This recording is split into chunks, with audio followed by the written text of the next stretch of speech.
Hi guys, it's that time again, and in this video we're going to be looking at two albums.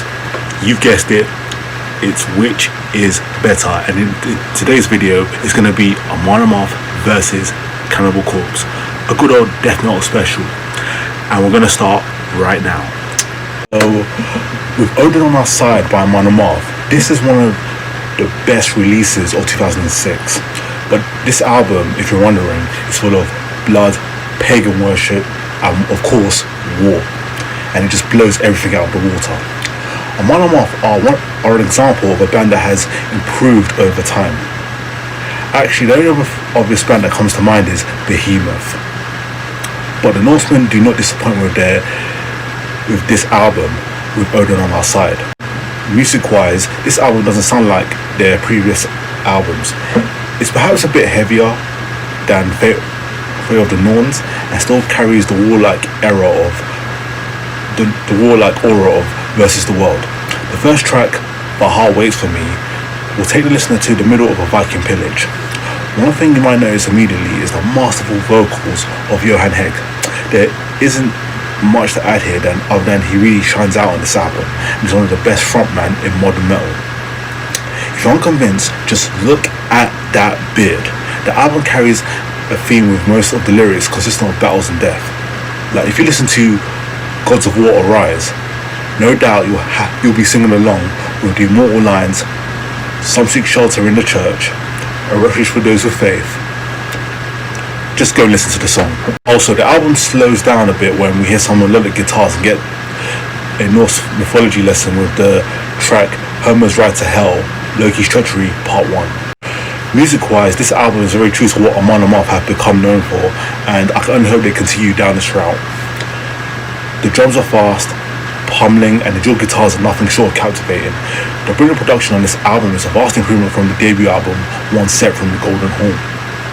There really is something for everybody on this album, from the heavy as hell Asator to the beautifully melodic Homer's Ride to Hell and Cry Out the Blackbirds to the epic ballad Under the Northern Star. I strongly recommend this album to any fan of melodic death metal in general, Viking theme metal, or anyone who has an interest in Norse mythology.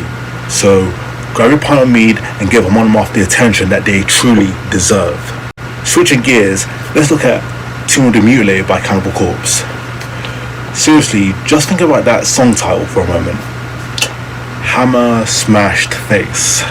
Probably the most brutal song title ever written down, but I guess other death metal bands out there come up with some pretty sick ones too. I mean, a face fucked up by a hammer. It's so simple, yet so catchy and awesome. It fits the simple yet clever song structure, as well as the simple name for the band as well. And that's just the opening song of the album, by the way. In reality, every song kind of has this formula. Let's take a look at Icon Blood. In a similar way, the song title fits the song and the band.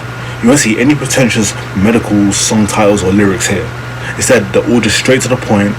The music fits in well with these song titles, and as the titles aren't more memorable than the title, as is the case with Carcass. For instance, Beyond the Cemetery's opening riff is a sticker. It's not insanely brutal, but that's alright. Also, we have the somewhat more melodic riffage on Post-Mortal Ejaculation, which there is a huge change in pace here. What stands out here is how they don't just stick to one feel on the whole album, they actually change it up sometimes. The vocals aren't at the front of production here, instead everything is equally loud. The album's production stands out too. Everything from the drums and the guitars has been done perfectly.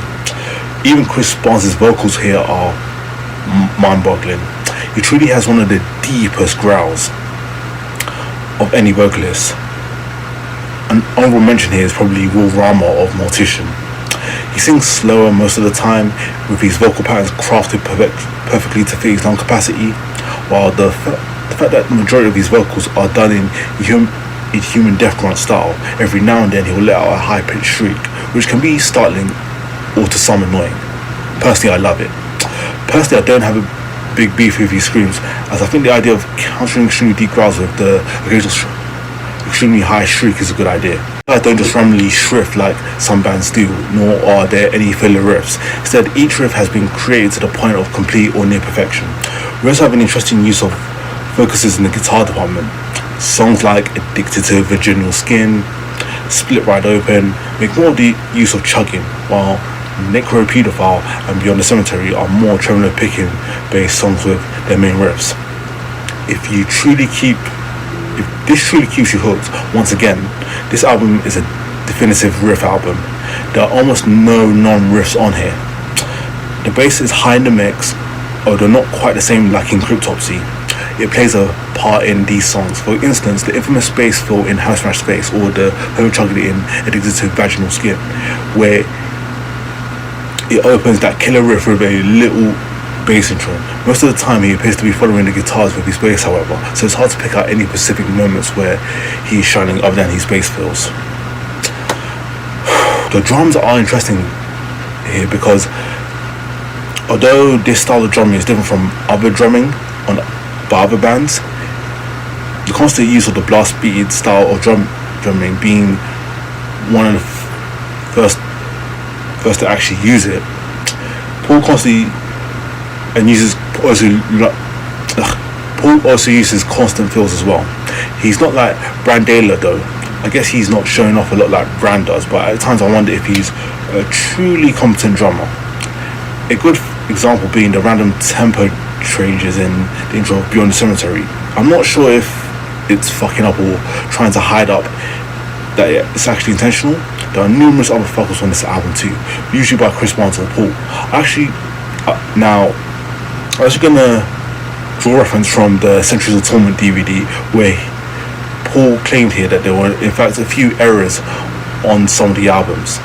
So I'm wondering if that was what he was referring to.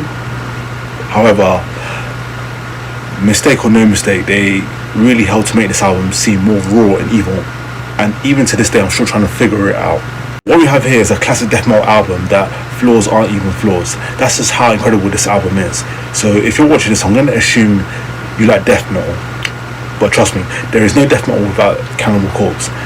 And they're definitely among the most memorable, and that song titled Hammy Smash Faced is one of the genre's best moments. So there you have it, guys. Let me know in the comments down below what album you think is better. Other than that, thanks for watching, and I'll see you next time.